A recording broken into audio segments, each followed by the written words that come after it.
Welcome into another episode of The Aftermath presented by Mio's Pizzeria.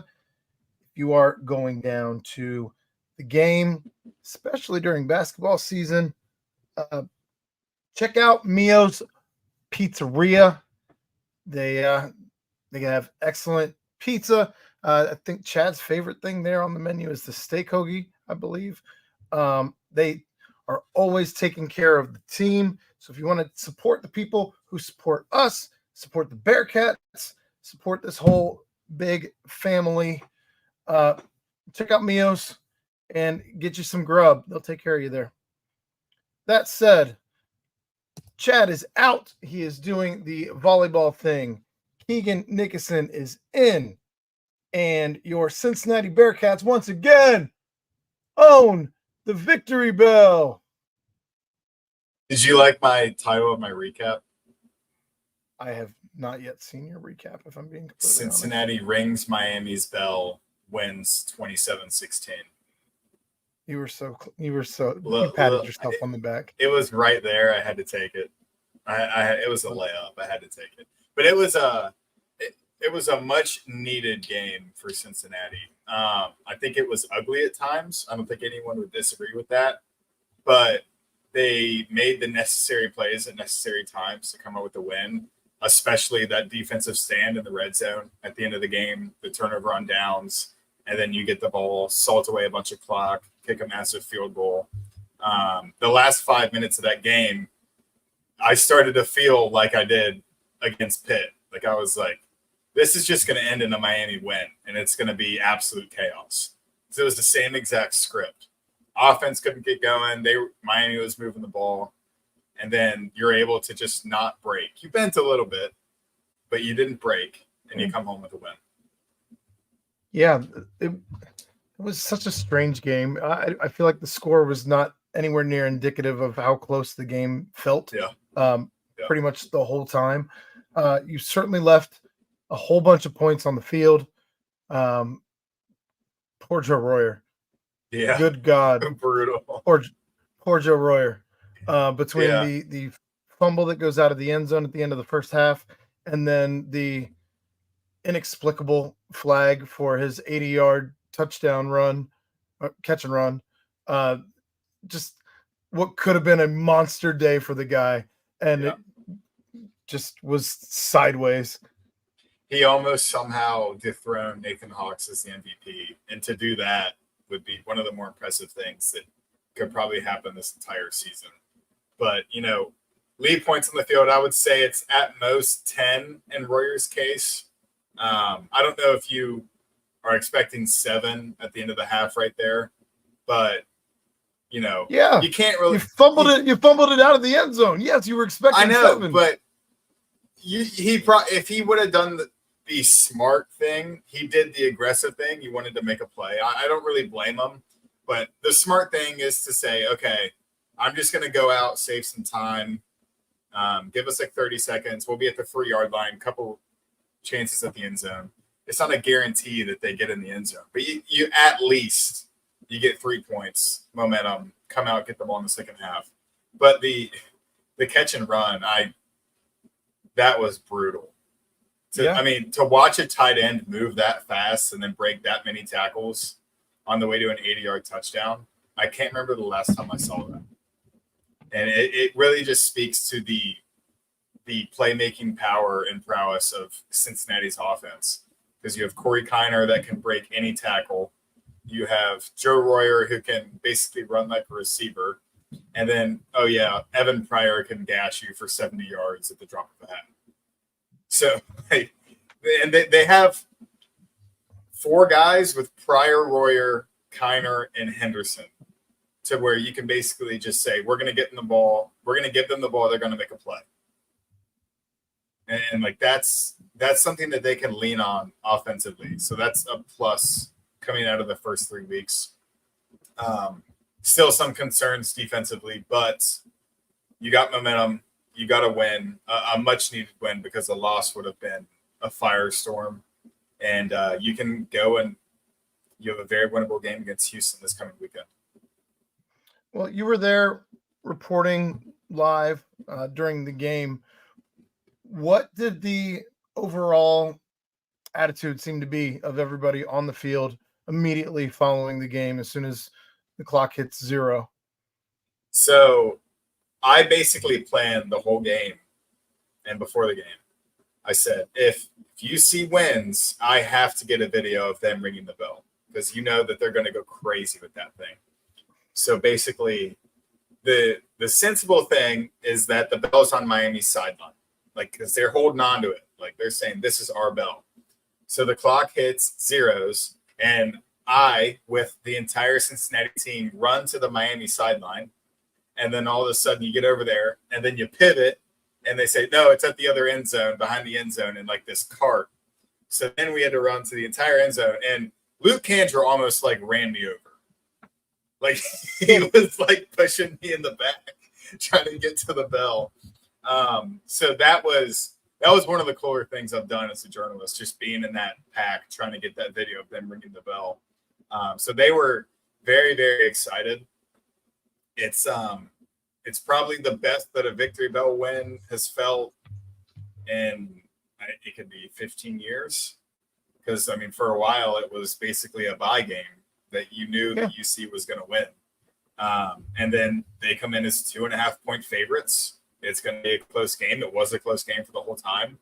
And you just felt like you had a big bounce back win after an extremely disappointing loss last week. So it was a breath of fresh air. It was also a lot of, Miami, you know, like where you stand in this rivalry. Like this bell's back with us, like it should be basically every year. And I heard a lot of that talk on the field after the game. So, yeah, I think some of the players maybe lost sight of how important this rivalry was. They kind of took it for granted last year, and it's certainly to use your phrasing, a breath of fresh air to see them get it back. And again, the score was probably not indicative of how close this game actually was, as it was a 1 touchdown game up until the last 5 minutes. It was an 8-point game, and they called on Hawks for a 50-yard field goal. That, in the grand scheme of things, what do you think the probability of that field goal being made was? You factor in this is his second career field goal at UC. He's never kicked at the Division I level. He's got all this pressure. You're going to give them the ball in good field position with a minute to try to go down and score a touchdown. Like, you could say it was a 25% chance that field goal gets made. And then I don't know that it was necessarily 25, because if you look at the first field goal he made it without any question. There was no doubt he had enough leg behind it, and that was a 52 earlier in the game. Carter Brown did the same thing against Pitt, and then he missed a 25-yarder. Well, maybe these guys can't make chip shots. I don't know. It's like golf, right? Like sometimes you're good at driving, sometimes you're good with your irons. These guys not good at anything. Yeah, these guys can drive the shit out of the ball. I don't know what to tell you. No, but like I was shocked to see a lot of Miami people leaving the stands with 12 minutes left in a 2-possession game. It looked very empty towards the end of the game. Yeah, it was crazy. I'm thinking this is still a game. Like this game is not over at all. And then they have a chance to tie the game in the red zone and maybe get another chance if they miss the field goal. But like the stands were empty basically by the time that field goal happened. So that was. I can only imagine how Chuck Martin's blood was boiling if he did look up into the stands to see how empty they were, because it was sold out. The game did sell out. I would have been pissed. I would have been really pissed if I was Chuck Martin. Sure, for all the reasons. He literally said, this is the biggest game of my tenure. There will not be a bigger game at Yager Stadium. And you probably have to go back to the Ben Roethlisberger days to find a bigger game than this. Yeah, I think they said 02-03 was the last time they had won back-to-back. Which that goes back to me graduating 2002. It's a long-ass time ago. But in any case, as you mentioned, I think that the unanimous MVP would be Nathan Hawks. Kid comes out of nowhere. He's vying for a job. He makes a 50-plus yard field goal to just, start his tenure on the Cincinnati roster as an actual kicker as opposed to just doing kickoffs. So he nails that and then puts the icing on the cake at the end of the game with another 50-plus yarder. That's absolutely insane for both your first and last field goal of the game to be 50-plus yarders and under not a ton of pressure. It didn't necessarily win the game for them, but it sealed the game. So yeah, I mean, it was a gutsy call to send him out there to kick a field goal. I was half expecting Satterfield to just punt and say, you know what, you have 56 seconds, go the entire field. Like, if you can do that with no timeouts, good, you beat us. But like, that was not an easy kick by any means, especially for a kid who went to Wittenberg, and I think he kicked 4 field goals at Wittenberg. And then almost retired. Tweet that I saw, and then almost retired because he tore his quad and hip flexor. Those are important in kicking. Yeah, it pushed his tryout back before the 2023 season, and then he's able to try out, make some good kicks, and he joins the team. But I mean, we saw in fall camp the kid has a better leg than Carter Brown. Like that was clear in fall camp. And it was clear before the season during warmups. Carter Brown just more accurate, kind of a proven guy in the Pac-12. Had a decent year last year, but if he can put together some accuracy with that big of a leg, he's going to be an NFL kicker. Because like that, and it takes serious stones to be able to go out there and do that.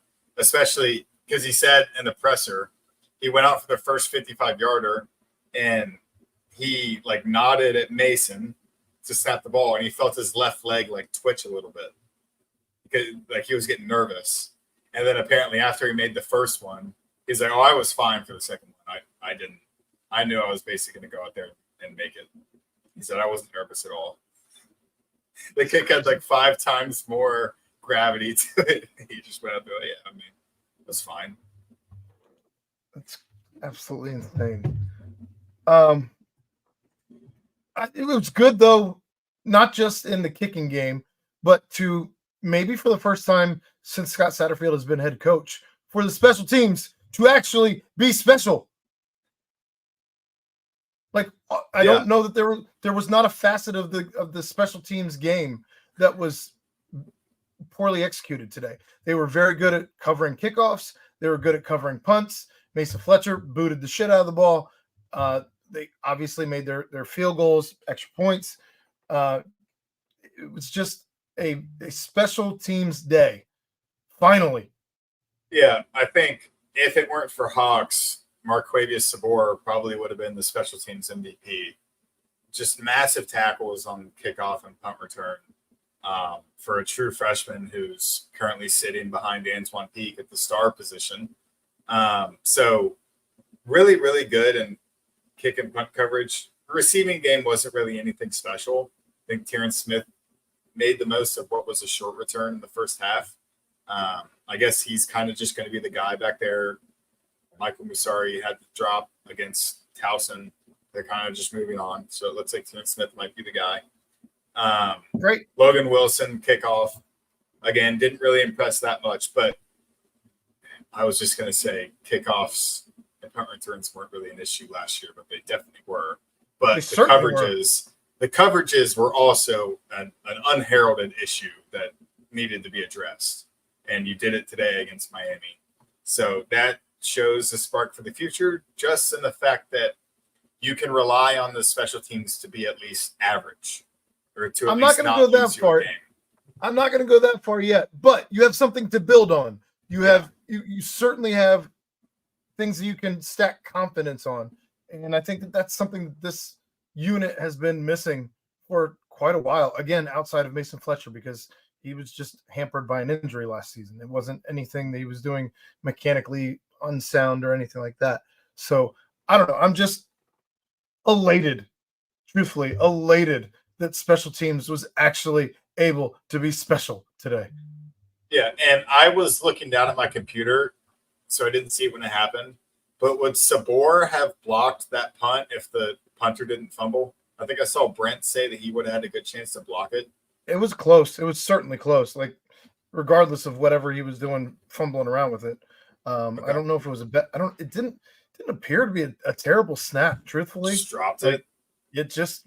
I don't know if the moment was too big or if he was worried about how close he was to the end zone, or maybe a combination of the two. It was just an odd play. It's an all MAC punter from last year. Like he's a good punter. Just dropped it, handed him 7 points. And we needed it. Today we needed it. Moving on to offense.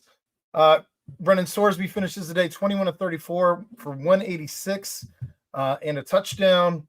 Corey Kiner goes 21 for 126 and a touchdown. And of course, Evan Pryor, only 3 carries, but he made them all count. 76 yards and a touchdown, especially that 65-yarder. That was monstrous in the second half. They much needed. But the offense seemed weird today. I don't know if it was because of the way Miami was playing and scheming their defense. They looked for a lot of outs, just the either outs or curls right along the sidelines there, particularly Xavier Henderson, as he has 10 grabs for over 100 yards, 108. So obviously a pretty big day for him, but just never seemed like they really found the big play. And if they did, he got called back. I'll tell you what, the best drive was the one with Royer's fumble to end the half. I think Sorsby went 8 for 10, 78 yards, and then you squabble it away with fumbling it through the end zone. It was like a 7 or 8 minute drive too. Like, it was a long drive. It was a really good drive, multiple third down conversions. I think Sorsby, he just looked bad to start the game. Like, there's no way to get around that. He was missing open receivers, throws that he usually makes with relative ease. I think he might have been a little banged up. Had the ankle thing with it that I think impacted the end of that game. So I think this game, it might have been just him kind of gutting through it and just being a tough guy, making the necessary throws that he had to make. But he did not look good to start the game. Settled in a little bit, but when he's hot, like, he's hot. When he's completing passes one after the other, he can get on a streak very, very easily because it just builds his confidence so much. Had some good throws in the run on some improv plays. I remember one to Tony Johnson for a third down. But the thing that impressed me the most about him was his willingness to just stay in the pocket and not bail out. It was 1.5 seconds longer in the pocket than you see most quarterbacks take. And he's finding open guys on third down. The completion to Tyron Smith, I think it was at the end of the first half before Royer's fumble, maybe. But that was a massive play, 13 yards. I think it was 3rd and 9. So he continues to impress me. No interceptions still. 3 games, no interceptions. Yardage wasn't extremely impressive like it has been in most weeks, but he's giving you a chance to win. So I was happy with Sorsby's performance today. And then, the play action to Joe Royer at the end there was it was beautiful. And it just stinks that it got called back because that was a really, really good looking play.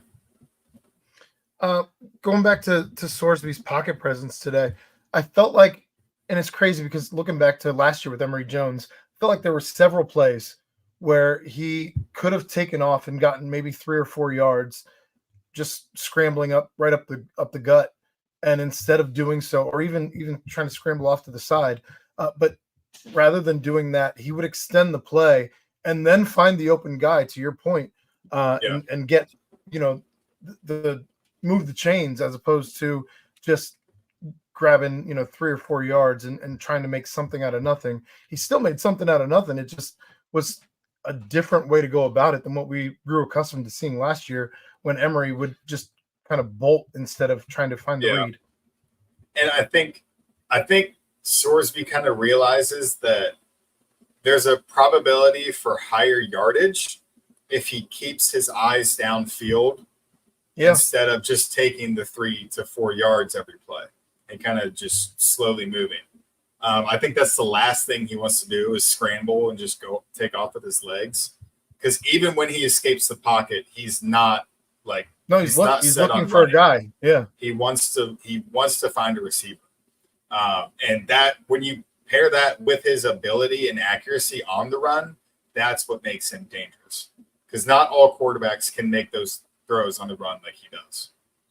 He also had a couple plays today where he knew he was going to get smacked, and he still just stood in the pocket knowing that he was going to get smacked and waited for his guy to get as open as he could on a route. Yeah. And again, these are things that last year we did not grow. We didn't see these things. We grew accustomed to seeing the opposite of that and getting those, 2 yards, 3 yards, whatever it is that Emory could come up with. But Brendan stood back there, hat tip to him. No, again, just knowing he was going to get hit in the mouth, and he did, and he just still stood back there and made the play as opposed to just trying to run around and seeing what he could do that way. Yeah, that takes that little extra gear to just be willing to get hit. Like it takes a little extra crazy to stand in the pocket knowing that that's coming. Also, credit to UC's offensive line. I think the pass protection was better today. I think Deion Buford probably had a better game, and Jonathan Harder coming in for D'Artagnan Tinsley. It didn't look like the offensive line really took a hit much when Harder was in the game. Kiner continued running. Sorsby still had time to throw if he needed to. So the offensive line looked good, and they gave them a chance. And ultimately it paid off. Because I think it was a 40-yard run for Kiner on that last drive. I mean, he was doing that all day. What do you average a carry? 6 yards a carry. Six, yeah. That's crazy. And it's like every time I want to look at all his runs and see how many times he comes down on first contact. Oh, he never comes down. It's like 5% of his runs or less. Yeah. It's insane. He does have a little Marshawn Lynch to him where he is not afraid to go right at whoever's the first guy and just lower his shoulder and boom and see what happens. He is certainly not afraid of that. Of course, getting back to that six yards per carry, that's obviously elevated by that 40-yard run he had towards the end of the game, which was a huge run on a third down. And it was 3rd and 3, 3rd and 4, something like that. And maybe even less, maybe it might've been 3rd and 1. But they load the box, and the announcers are saying, if Satterfield wanted to be a little crazy, you got about 7 dudes loading the box right now. Maybe you just air one out and see what you got. But instead, Corey Kiner just, again, lowers his shoulder, hits the boomstick, and see ya. I'll tell you what, Satterfield got the best of both worlds of being able to show that he can make an aggressive, maybe questionable call and it work, and also give the ball to Corey Kiner. Because they probably shouldn't have run that play action to Royer, and that showed that it worked. That was 2nd down, and he's saying, you know what, Miami's just going to bank on us running. I think this is going to be open. It worked. And then he gives the ball to Kiner, and it worked. So that's a win-win right there. I'm just happy he figured out that you have to give the ball to Corey Kiner. He reads your tweets. Scott Sapp and me and Chad at the press conferences. I truthfully, I probably would like to see Corey get the ball. I don't know, about 4 to 6 more times. I would want him to be in that 25 to 30 range. That's where I feel like he's probably most comfortable, and where he's going to get that 7.5 yard average that he had been getting. But I'm not going to complain. That is, like, in the first half, they were going to X and the hitches because Miami was giving it to them. They were going there on 1st down. And then in the second half, they started running Corey on 1st down and 2nd down. But if they're going to give you that hitch, you got to take it. because it's one broken tackle, one missed assignment away from 50 yards. Pater. Yeah. So, and it just builds confidence between X and Sorsby and the timing and the trust and everything. So I completely agree that Kiner, I would like to see him at 25 to 30 rushes. But if it's at the expense of less of that between X and Sorsby, not completely sure. I think I like that balance right now pretty well.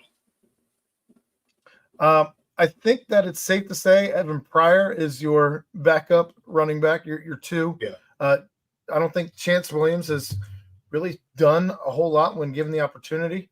And Evan Pryor with just a giant play in a just key time of the game when you're trying to figure out how you're going to score.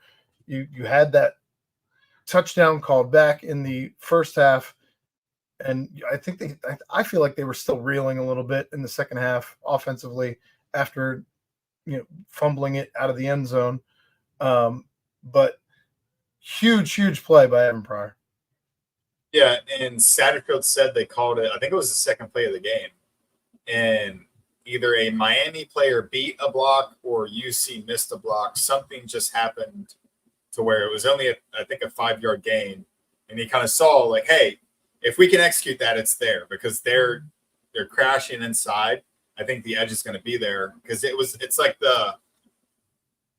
they're in the pistol and Pryor goes right, but then Sorsby turns to his left and it's like a counter. So he's seeing the Miami defense just go left or go to their left, and then UC goes to their left. So he kind of said, if this is there, I think that we can get a touchdown off of it. And then it worked. And he called it in the perfect situation. Russ Heltman was sitting next to me, and we were talking before that drive. We're like, this needs to be like 8-minute drive. Run the ball, dink and dunk, take time off. And then 10 seconds, 65-yard touchdown. And I looked at Russ, and I was like, I'm such a pessimist because my thought right now is you scored too fast. They just went 7 right away. Which receiver, do you know which receiver it was who had the block downfield that was X. the last, was it X? I wondered if it was Xavier Anderson. I think Dave tweeted it from the BCJ account.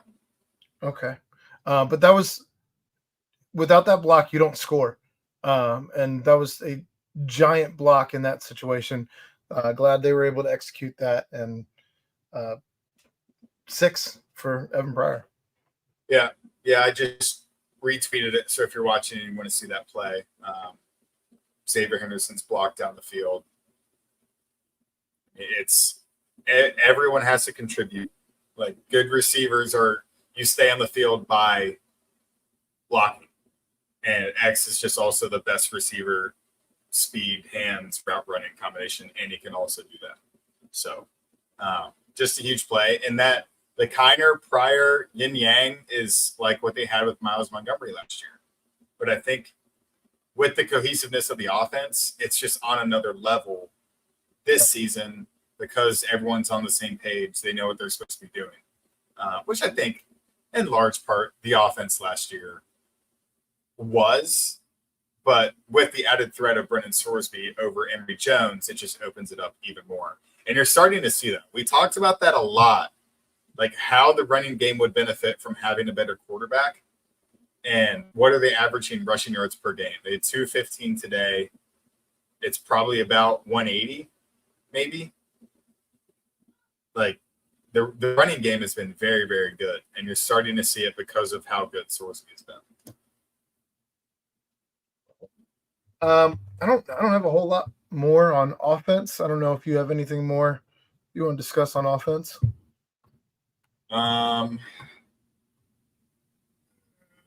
Royer is really good regardless of getting it called back or fumbling through the end zone. Kind of like I said, he was just trying to make a play. I don't even know that it was. Was it the center? Who was it that was downfield, or was it Kandra? I thought it was Kandra. Someone tweeted at me saying it wasn't. It might have been Gerhardt. I thought it was Gerhardt as well. I think they were wearing similar gear. So I just don't see how it affected the play. He wasn't. I don't know why that is a penalty. Why is it like a cheating thing for the offense? I've never understood why that's a call at any level. I don't. Like I if also the don't O lineman's understand. downfield, are you saying that the defense might think he's a receiver and cover him? I can't answer that, but there Guess wasn't we have anybody to. covering him. He was by himself. He was by himself on the replay. So frustrating that Joe Royer does everything he can.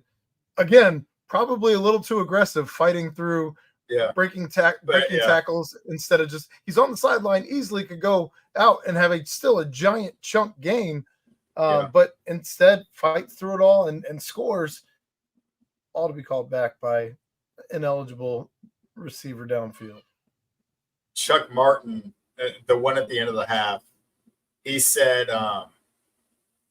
we catch a break at the end of the first half with the fumble, but then he goes, wasn't really catching a break because Royer broke like 17 tackles. So it was actually a really good play. He just kind of, you make a break, I think is what he said, because he just punched the ball out. So like it's all going to click for Joe. It already really has. He's just not. He's not seeing the fruits of his labor right now. I can't remember what was the play. Did he get a play called back against Pitt too? I know he had the slant for a touchdown. I can't remember. I feel like he's showing. Yeah, he had something. I can't remember what it was, but he's showing that he can be one of those 4 really powerful offensive weapons. And that's what UC thought they had with him before the season. It's proving to be true. He's just got to build on it and learn how to attack a defense that's going to plan for him. Because I think a lot of what Pitt did was trying to take him away, knowing that Sorsby wanted to go to him. I think he had 2-3 catches against Pitt. It wasn't anything crazy. But it was just a really good ball in that slant to score against Pitt. He had against Pitt 3 catches, 49 yards, and a touchdown. Yeah. So I'm looking forward to the rest of the season. He's a lot of fun, maybe behind Sorsby. So that's always a treat. Defensively, who stood out to you today? The true freshman. I think when you have 16 tackles by true freshmen, that's always a good thing. I'm probably going to ask Satterfield Tuesday where things stand in terms of redshirt status for some of these guys. But I can see them redshirting Monte Whedon.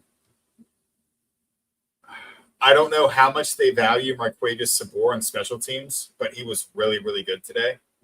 So I don't know if they burn a year of him and just say, go make every play on special teams you possibly can.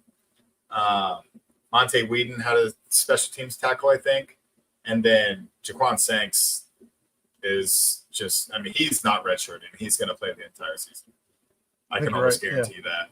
Yeah. Simeon Coleman will probably not redshirt, play the entire season. Even with such a deep linebacker room, he has no business seeing the field. And he's just fighting his way. Yes. He made, I think it was like a third down stop to end a Miami drive. Mm-hmm. I just realized how good the UC linebacker room is and how deep it is. And there's a true freshman that's getting meaningful snaps. Yeah. A name that you left off that, well, I don't even know that he's not a freshman, but just made a couple of impactful plays in the second half in particular. Trey Gola-Callard was huge today. Came out of nowhere and then you couldn't take him off the field. He made gave you every reason to leave him on the field. I think, what was his first play? Was it a PBU? Yes. It was a I believe PBU. It was the play where the guy caught a first down and he, before going to the ground with it, he broke it up. Yeah, and then he just had a heat-seeking missile play in the backfield. Mhm. which was Just a couple I think plays he after made that play, and then Eric Phillips got the sack in the drive. that. I Eric think Phillips that's was what it really good was. today too, making a sack. That The sack that that is he had, not where normal. the sack that he had Yes, with the offensive lineman still on him, and he still reaches over the offensive lineman to grab Gabbert, was amazing. it was a tight end, but their tight end does not look like Joe Royer. Like, he's a thick guy, and he literally just looked at the tight end. He was like, "Okay, I'm just gonna bull rush you and see what happens." And he did. And he And he did. like, it was an Aaron Donald play to just bull rush you Yeah. and grab the quarterback and then pull both of them down. Yeah. It was so crazy. I love those kind of plays. Just strong on strong, good on good. Let's see who can win. And he just bullied them back to the quarterback. Yeah, he had a great, and it was much needed because we've been talking all season long about how this defensive line has struggled, to say the least. And I felt like today they got a lot of, even you did finally see a little bit of those disguised looks that we've been waiting to see all season long. Yeah. We finally saw some of those looks from Tyson Veit today, but you saw defensive linemen, I feel like, were in the backfield. I won't say they lived in the backfield today, but they were definitely back there. Even on the 3-man rushes, you saw quite a bit of Dante getting back there. You saw Eric Phillips getting back there. I was happy. I won't go any further than that, but I feel like I was happy with the play of the defensive line today. Yeah, it was much better than Pitt. And, Coach Satterfield talks about it after the game, but he challenged Eric Phillips on the Friday meeting and said, "You need to make a play." Like, he didn't say that he was bad against Pitt, but he didn't make plays. He had opportunities to make plays, and he didn't. I gotta sneeze. And then he kind of just went in today, and he's like, "If I have a play, I have to make it." And he made 2. He had 2 sacks. And it's just he's just inspiring the defensive line to kind of prove that they can make plays in this scheme. Because I feel like a lot of people, and I'm not saying that Cincinnati defensive line believes this, but a lot of people just think that the defensive line is completely nullified in the scheme. And it's not necessarily true. Like, there's going to be times where they're not getting great pressure and you have to make a really good play to get a quarterback hurry or a pass rush. But like, you can make plays in this defense, and they showed that today. Marquez Parker, another true freshman, multiple QB hurries, forced multiple incompletions, and seeing how easily Brett Gabbert was just able to throw the ball up to Cade McDonald, and he'd come down with it. Like, those are key plays. Those are things that shouldn't really be overlooked, especially on defensive line that isn't expected to get that much pressure. And another true freshman. So, especially playing well today, knowing how limited they are, because you're down Rob Jackson as well as Micah Coleman and Jalen Hunt. It was a really good outcome, and I think it's something that they can build on. Now, I want to see Marquez Parker do that against the Power 5 offensive line. He'll have a chance against Houston. If you think Houston is a Power 5 offensive line, it might not be still. I'm not sure. I need to look at it. But it's just stuff to build on, as both of us have said. Yeah, if I'm being critical of the defense today, I think there were 4 plays of over 35 yards. That's unacceptable. You cannot give up that many plays for those giant chunks of yardage. That's what kept Miami in the game. And then there was, I think, 1 PI that didn't get called back in the end zone, and I think it was in the end zone. Canteen. And of course, Canteen had the first big defensive play of the game with the interception. But Canteen looked like he was struggling at times. Logan Wilson was definitely struggling at times. Yeah. So there's certainly some room for improvement as far as the defensive backfield goes. And I know that part of it is still adjusting to the new scheme, but part of it is simply you were not in the right place at the right time.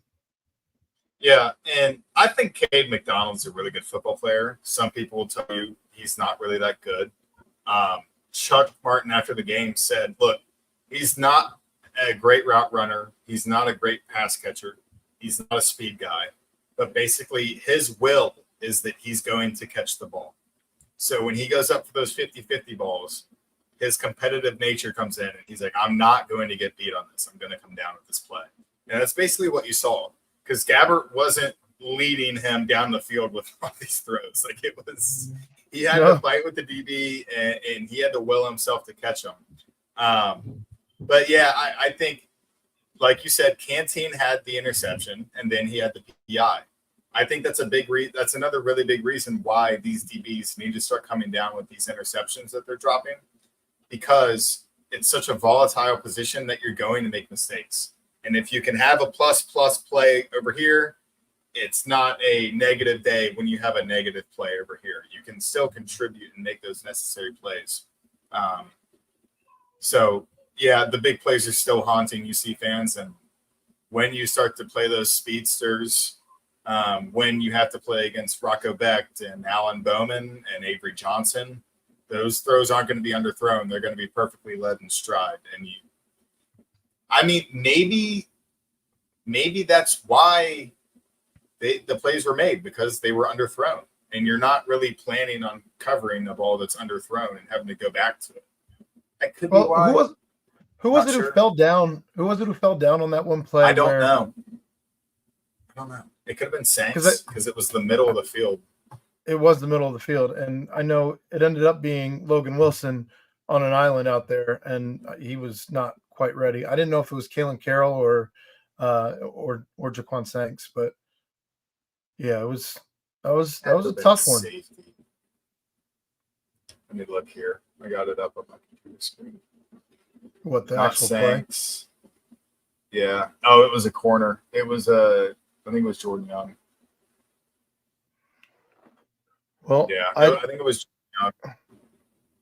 I don't know. Those are the kind of things that you leave yourself no chance when you fall down. So I don't know. I would like to see the defensive backs play better, because you did. One of my keys to the game was to make Miami one-dimensional. You definitely made them one-dimensional. They only passed the ball pretty much the entire game. And if you're going to do that, you have to make sure that you're able to cover guys. You can't give up 4 plays of 35 plus. That's putting yourself behind the 8 ball. And I think that's where you kind of talked about the disguised looks. Those worked really well in the running game. Like, there were multiple times where they just stuffed the running back either at or behind the line of scrimmage, and then you have to force Miami to throw it. And if they're throwing it, well, how many times did he throw it today? 40? Gabbert? Yeah. No. He threw it 35 times, 23 or 35. Yeah. For 339. If you're throwing it 35 times, there's going to be 2 or 3 plays where they're going to hit it for 30 yards. I mean, Miami's not a bad football team by any means. They have guys that can run with UC's DBs. So will people in the Big 12. You say that, and Brendan Sorsby threw it 34 times, and we didn't see those kind of plays. He almost had one to Aaron Turner on like the first or second drive. Well, but he did. That was the only deep shot he took. I don't think that he needed to go deep. Miami needed to take those deep shots. I'm just saying, just because you throw it 35 times doesn't necessarily mean that you're going to hit 2 or 3 of them. Yeah, but if the air yards are 15 plus or more often, then it's the law of averages would say that they would. Well, anybody else stand out to you on defense? Not really. Jordan Young got away with a big pass interference call in the first half, I think. Would have extended the drive. I believe it was on 3rd down. But he had a good day. All things considered, he did fall down, but you're expecting help from the safety there a little bit. The picked up pass interference in the end zone at the end there was just really good coverage. It wasn't PI. I agree. I agree. It was double coverage, and Jordan made a good play. Everybody talks about, we want to see the DBs with their head turned around. He had his head turned around, jumps up, high points it, to where he's the 1st one to touch the ball, not the receiver. So it was definitely a good heads up play, and exactly what the fans have been wanting to see, especially out of Jordan Young. Mm-hmm. Yeah, so I'm expecting him to have an interception next week. That's going to be my prediction. I think Jordan Young will have a pick next week. I think we need a game where they have 2 or 3. They're getting close. They should have had 4 last week. They had 1 today. I like that they've talked about I forget who it was in their presser on Tuesday. One of the guys said that they've been practicing on the jugs machines. The DBs have been practicing on the jugs machines after practices and games. Canteen. I don't think it was Canteen. It was the guy that played for Miami. Mekhi Miller. Okay. Yeah, Mekhi Miller. Right. Yeah. But I want to see them continue to work on the hands, because I think that there's been at this point now probably 5 or 6 opportunities that they have not capitalized on over the course of the season, in 3 games. And if you're able to add a turnover or 2 per game, that'd be massive for this team. Yeah. Outside of that, West Virginia up by 3 with 2 minutes left in the 4th quarter, the backyard brawl. Eli Holstein, 19 for 28, 261 yards and 3 touchdowns. Nice. Outside of that, just kind of wrapping up here. How big was this win today for both the university and for Scott Satterfield? I think it was massive. You were supposed to win this game at the end of the day. Like, it's a win, but you have to understand, this is a game that you were supposed to win. Now you have to move on to Houston. There's a lot of people who are still out. This win didn't really bring them back to the family by any means. You're gonna have to beat Houston, go 3-1 in the first 4, which a lot of people expected you to do. I expected them to go 4-0. I thought that should have been the expectation.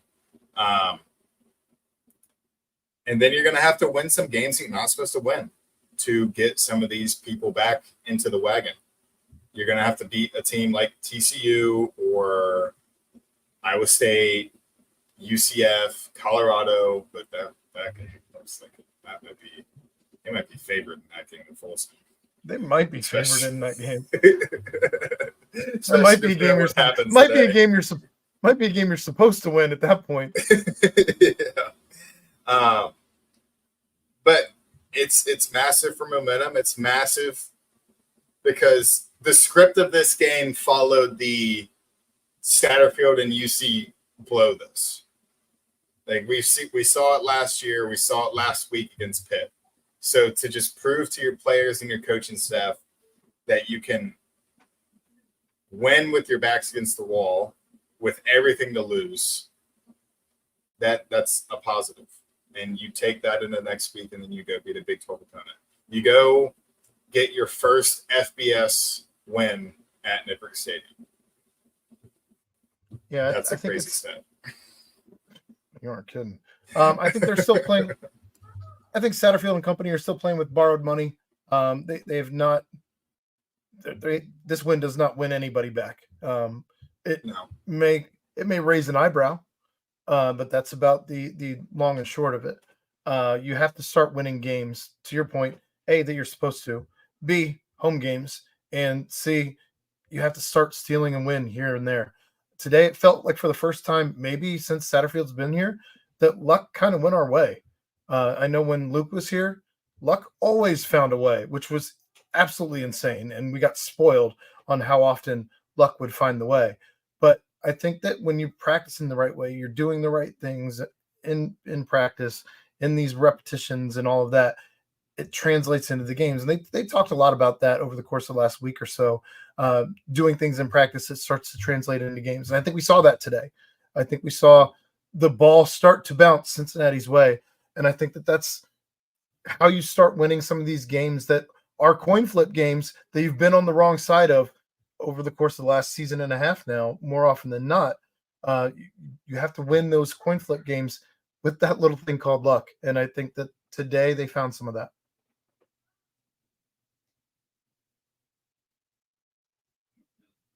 It's got to continue, but you also just, because luck is not always there. It's not always going to be there. You're going to have to make your own luck.